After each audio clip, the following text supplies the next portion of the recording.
सुप्रभात बच्चों। ऑनलाइन कार्यक्रम में पुनः आपका स्वागत है। आज हम कक्षा 5वीं हिंदी पाठ्य पुस्तक रिमझिम के पाठ 3 खिलौने वाला का भाग 2 पढ़ने जा रहे हैं। बच्चों, पिछली वीडियो में हमने पढ़ा कि सुप्रसिद्ध कवियत्री सुभद्रा जी इस कविता के माध्यम से एक बालक द्वारा अभिव्यक्त अपनी भावनाओं को जो अपनी माँ के सामने प्रकट करता है और कहता है कि माँ खिलौने वाला फिर से सुंदर सुंदर नए नए खिलौने लाया है, जैसे तोता, गेंद, मोटर गाड़ी, रेल, गुड़िया, टी सेट, लोटा, थाली, धनुष बाण, तलवार आदि लाया है। और मुन्नू ने गुड़िया ली है और मोहन ने मोटर गाड़ी, और सरला अपनी माँ से साड़ी लेने को कह रही है। और इस पर बालक कहता है कि खिलौने वाला साड़ी नहीं रखता, वह तो कपड़े बेचने वाला रखता है। तो बच्चों, अब इससे आगे की कविता पढ़ते हैं और इसका अर्थ बताते हैं। चलिए पढ़ते हैं। खिलौने वाला।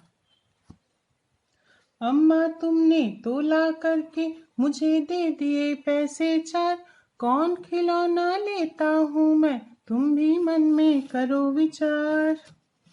यहाँ पर बालक अपनी माँ से कहता है कि बालक अपनी अम्मा यानी माँ कि खिलौने वाला के आने पर तुमने मुझे 4 पैसे दे दिए।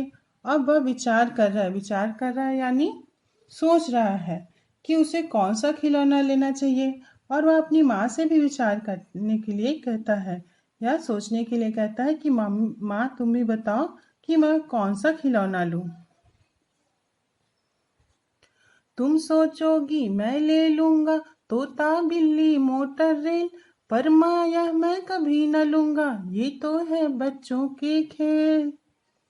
बालक अपनी माँ से कहता है कि अगर वह सोच रही है कि उसका बेटा दूसरे बच्चों की तरह ही तोता, बिल्ली, मोटर या रेलगाड़ी खरीदेगा तो यह गलत सोच रही है। उसका बेटा तो समझदार और बुद्धिमान है। तो वह क्या बोलता है कि इन खिलौनों को वह कभी नहीं लेगा, क्योंकि ये खिलौने तो बच्चों के हैं।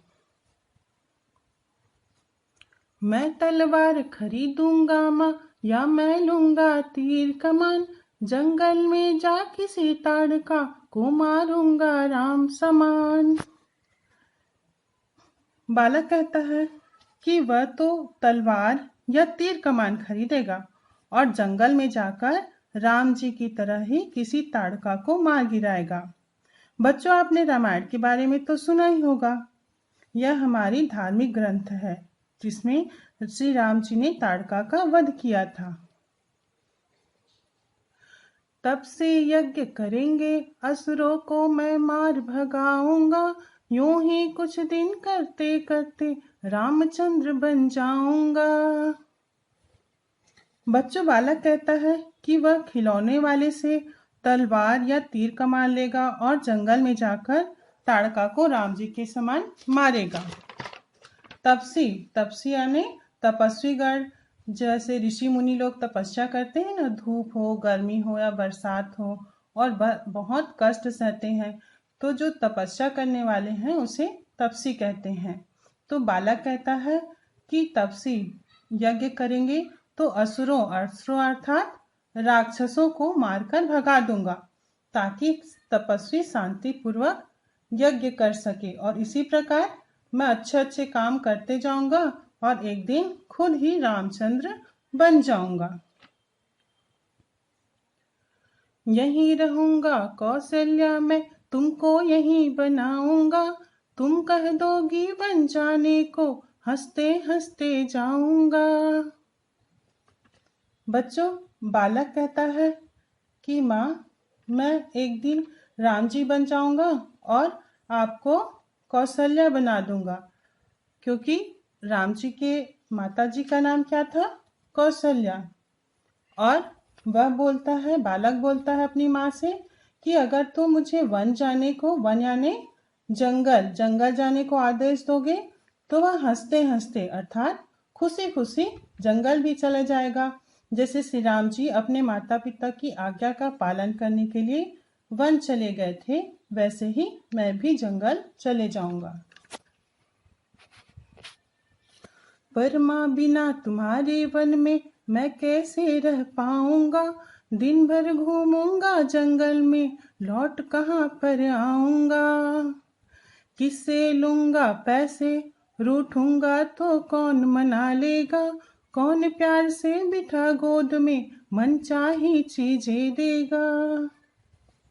बच्चों, बालक फिर थोड़ी देर में शीघ्र दुखी हो जाता है और माँ से कहता है कि माँ, अगर मैं आपके बिना जंगल में चले जाऊंगा तो आपके बिना मैं कैसे रह पाऊंगा।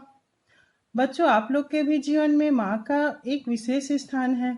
सभी बच्चों के जीवन में रहता है विशेष स्थान, क्योंकि माँ के सहयोग के बिना तो बच्चे कुछ काम कर ही नहीं सकते हैं।